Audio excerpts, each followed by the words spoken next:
एक जमात ने, जो जमात आपको मालूम है कि उनका ट्रैक रिकॉर्ड क्या है कि अगर जिनको बानी पाकिस्तान तहरीके इंसाफ कहा जाता है, जब उनको कोर्ट बुलाती है तो वो गाड़ी में बैठकर ये बयान देते हैं कि अगर मुझे पकड़ा तो 9 मई हो जाएगी, अगर मुझे पकड़ा तो आग लग जाएगी, अगर मुझे पकड़ा तो लोग जो हैं वो मुल्क को जला देंगे। और कॉल्स जाती हैं। आपने ज़मान पाक का भी ऑपरेशन देखा, आपने इस्लामाबाद को जलते देखा, किस तरह जब प्रोटेस्ट हुए। और दूसरी जमातें भी प्रोटेस्ट करती हैं, हमने भी प्रोटेस्ट किए, पीडीएम ने भी प्रोटेस्ट किए, मुस्लिम लीग नून ने प्रोटेस्ट किए, पीपल्स पार्टी ने प्रोटेस्ट किए, लेकिन अपने प्रोटेस्ट का एक सर्टन एसओपी के साथ हमने वो प्रोटेस्ट किए। 2014 में जब मुल्क तरक्की कर रहा था, वज़ीर आज़म नवाज शरीफ थे, मुल्क सीपैक आ रहा था, चाइना का सदर आ रहा था, दहशत गर्दी ख़त्म हो रही थी, मुल्क में एनर्जी के मंसूबे लग रहे थे, लोड शेडिंग ख़त्म हो रही थी, यूथ प्रोग्राम चल रहा था, तरक्की हो रही थी, IMF को खुदा हाफिज कह दिया गया। उस वक़्त भी एक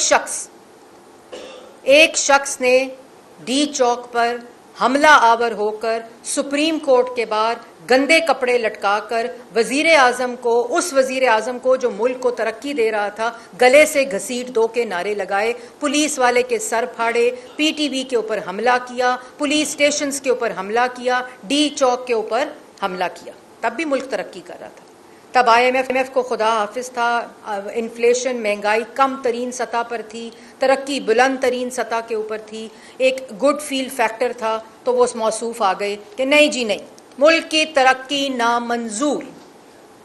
आज उनका बर्बाद किया हुआ इकोनॉमी, उनकी बर्बाद की हुई फॉरेन पॉलिसी, उनकी बर्बाद की हुई मुल्की हालात, महंगाई बुलंद तरीन सतह पर, दोबारा IMF प्रोग्राम जो वो डिफॉल्ट कर गए थे, अपना लाया हुआ प्रोग्राम जिसको उन्होंने डिफॉल्ट किया, पीडीएम की गवर्नमेंट ने, शहबाज शरीफ साहब ने उसको दोबारा बहाल करवाया, वो कॉन्फिडेंस देकर, वो क्रेडिबिलिटी देकर दोबारा मुल्क को दिवालिया होने से बचाया, जिस दिवालिये का बंदोबस्त ये लोग करके गए थे। उसके बाद दोबारा जब अभी हुकूमत आई, धरना, प्रोटेस्ट आपका सियासी राइट है, कॉन्स्टिट्यूशनल राइट है, लेकिन धरना देना है तो आप धरना अपने सूबे में दें। आपने प्रोटेस्ट करना है तो आप अपने सूबे में प्रोटेस्ट करें। लेकिन ये सब आज क्या हो रहा है, महंगाई सिंगल डिजिट के ऊपर आ चुकी है। महंगाई जो ये 36 से 40%, 45% के ऊपर गई, वो सिंगल डिजिट पे आ चुकी है। फॉरेन पॉलिसी 26 साल के बाद SCO हुई है इस मुल्क में। दोबारा फॉरेन पॉलिसी, उसकी क्रेडिबिलिटी, उसका जो हमारे दोस्त ममालिक हैं, जो फॉरेन पॉलिसी किसी भी मुल्क की होती है, वो तकवीत हासिल कर रही है, लोगों का कॉन्फिडेंस बहाल हो रहा है। अगर आप रेमिटेंसेस देखें, रिकॉर्ड सतह के ऊपर हैं। क्यों है? क्योंकि इस हुकूमत के ऊपर, इस सिस्टम के ऊपर लोगों का एतमाद बहाल हो रहा है। अगर आप इंटरेस्ट रेट देखें, जिससे इन्वेस्टमेंट आनी है, तरक्की होनी है, जिस मुल्क की जो तरक्की है उसमें उसका हिस्सा है, वो 15% के ऊपर आ गया। मंसूबे लग रहे हैं, तरक्की हो रही है। यूथ, पंजाब में क्या हो रहा है? पंजाब में लोगों को दोबारा एतमाद बहाल होके, दोबारा मंसूबे बहाल होके, हस्पताल बन रहे हैं, किसान कार्ड मिल रहे हैं, एग्रीकल्चर को तकवीयत हो रही है, जो आप हर शोबा उठाएं उसमें तरक्की हो रही है। तो तकलीफ किस चीज़ की है? तकलीफ 2014 वाली है कि उस वक़्त नवाज शरीफ साहब प्राइम मिनिस्टर थे तो वो तरक्की रोकनी थी। आज शहबाज शरीफ साहब प्राइम मिनिस्टर हैं तो ये तरक्की रोकनी है। और किस बात का एहतजाज?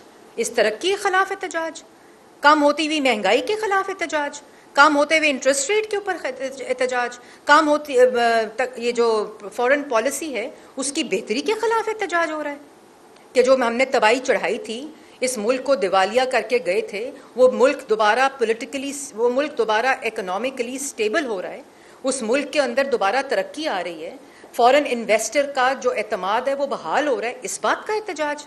ये सब झूठ और फरेब है, ये सब धोखा है। 24 का एहतजाज ज़मान पाक और बनी गाला की लड़ाई है। ये घर में भावज और नंद की लड़ाई है। ये घर का फसाद जहाद बना दिया। अलीमा बाजी आती हैं जेल से मुलाकात करके, तो कहती हैं कि इमरान खान साहब ने जुमेरात का अल्टीमेटम दे दिया कि मुझे रिहा कर दो। आपको रिहा हुकूमत ने करना है, आपको रिहा किसी अदारे ने करना है। आप एक मुजरिम हैं, आपके ऊपर इल्ज़ामात हैं, आपके केसेस अदालत में हैं, इन्वेस्टिगेशन के अंदर हैं। आपको जो अदालती फैसले हैं, जिस तरह हमने ये कहा था कि अगर हमें रिहा ना किया तो खैबर पख्तूनख्वा के ऊपर पंजाब चढ़ाई कर देगा, एक फेडरेटिंग यूनिट जो है वो दूसरे के ऊपर चढ़ाई कर देगा और यहाँ जहाद और फसाद कर देंगे, मुल्क को आग लगा देंगे अगर हमें रिहा ना किया। हमने अपने फैसलों पे अपने लगे इल्ज़ामात के ऊपर 3 नस्लों का जवाब दिया है। आप 4 साल का तो जवाब दें। ये किस किस्म का एटीट्यूड है कि अगर आपने मुझे रिहा ना किया तो गंडापुर साहब यलगार करते हुए, हमला करते हुए खैबर पख्तूनख्वा से पंजाब पर हमला कर देंगे या वो वफाक पर हमला कर देंगे। क्यों? ये कोई, मैं बार बार रिपीट करना चाहती हूँ, ये घर में 2 खवातीन की लड़ाई, नंद और भावज की लड़ाई, एक घर का फसाद को जहाद बनाकर पेश किया जा रहा है। जहाद का कोई रीज़न होता है। जहाद दहशत गर्दों के ख़िलाफ़ किया जाता है। जहाद रियासत की सालमियत अगर ख़तरे में हो तो जहाद किया जाता है। आप रियासत के ऊपर हमला आवर हैं क्योंकि बनी गाला की ज़मान पाक से नहीं बन रही, क्योंकि पाकिस्तान तहरीक इंसाफ एक फ्रेंचाइज पार्टी बन चुकी है जिसकी 24 को बिडिंग होनी है, नंद जीतेगी या भावत जीतेगी। यार खुदा का खौफ करें। ना कोई MNA एहतजाज का हिस्सा, ना कोई MPA एहतजाज का हिस्सा। किसी पार्लियामेंट में इस एहतजाज की कोई तकरीर आपने सुनी हो? मैंने तो नहीं सुनी। पंजाब असम्बली में किसी MPA ने तकरीर की हो, नेशनल असम्बली में किसी MNA ने तकरीर की हो, वो क्या वो शर्म से झुके हुए हैं? वो देवर और जेठ जो वहाँ बैठे हुए हैं वो ये इस मसमसे में का शिकार हैं कि हम भावज की साइड लें या हम नंद की साइड लें। ये इतनी सिंपल बात है और बेवकूफ़ बनाया हुआ है लोगों को। हम निकलेंगे अल जहाद जहाद के नारे, एक ज़मान पाक में मीटिंग होती है तो अलामिया निकलता है, एक ज़मान पाक में मीटिंग होती है, बनी गाला में होती है, उसका अलामिया निकलता है, जिसमें आपस में किसी किस्म का कोई ना वो जोड़ मिलता है ना उसके अंदर कोई मामला मिलता है। आप घर में बैठ के अडयाला में 2 ख़वातीन आती हैं, आप उनके दरमियान फ़ैसला करा दें या कोई आप स्टेटमेंट दे दें। मतलब ये काम तो खुदा ना खास्ता लीडर्स के जाने के बाद होते हैं कि लड़ाई घर में पड़ जाती है। मतलब आप किस किस्म की आप गुफ्तगू करते हैं? मतलब आप बता दें ना कि कल मरियम नवाज शरीफ साहिबा ने ये बात की, जब बात हुई कि पॉलिटिकल स्टेबिलिटी होनी चाहिए, शहबाज शरीफ साहब ने वो तमाम इकोनॉमिक इंडिकेटर्स बताए, वो फॉरेन पॉलिसी के इंडिकेटर्स बताए कि मुल्क के अंदर इस वक्त 2018 के बाद जो दहशत गर्दी ने दोबारा सर उठाया है, जिसका कला कमा नवाज शरीफ करके गया था, जिस दहशत गर्दी में दिन में 8-8, 9-9 दहशत गर्दी के वाक़यात होते थे, तमाम पॉलिटिकल पार्टीज़ को बिठाकर तमाम इख्तलाफात के बावजूद एक टेबल के ऊपर बिठाया, उनके दरमियान एक कंसेंसस करवाया, नेशनल एक्शन प्लान दिया, मुल्क के अंदर पहली दहशत गर्दी के ख़िलाफ़ एक नैरेटिव दिया, उसके अंदर तमाम जमातों को शामिल किया, अपने मुखालफिन को शामिल किया। एक रियासत ने एक फ़ैसला किया कि हमने दहशत गर्दी के ख़िलाफ़ एक जंग लड़नी है। उसके बाद 18 के बाद वही दहशत गर्दी, ये सवाल पूछने वाले हैं कि जिस मईशत को ठीक करके गए उस मईशत को तबाह किया, जिस दहशत गर्दी को ठीक करके गए उस दहशत गर्दी को तबाह किया। नवाज शरीफ जिस फॉरेन पॉलिसी को की हदूद को सेंट्रल एशिया तक बढ़ाकर गया, उसको तबाह बर्बाद कर दिया। मंसूबे चलते, मंसूबे बंद करके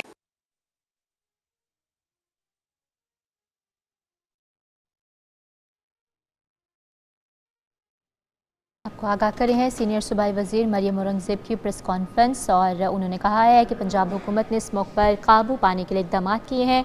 स्मोक पर काफ़ी हद तक काबू पा लिया गया है और स्मोक का मुकाबला मिलकर करना होगा। मज़ीद कहा कि महंगाई जो 36 से 43% पर गई थी वो अब सिंगल डिजिट पर आ गई है। मंसूबे लग रहे हैं, तरक्की की जा रही है, पंजाब में किसान कार्ड मिल रहे हैं, हर शोबे में तरक्की हो रही है, अस्पताल बन रहे हैं, लोगों का एतमाद बहाल हो रहा है। यहाँ पर आपको आगाह कर रहे हैं सीनियर सूबाई वज़ीर मरियम औरंगज़ेब प्रेस कॉन्फ्रेंस कर रही हैं और उन्होंने स्मोक के हवाले से बात की। उन्होंने कहा है कि पंजाब हुकूमत ने स्मोक पर काबू पाने के लिए इक़दाम किए हैं। इस स्मोक का मुकाबला मिलकर करना होगा।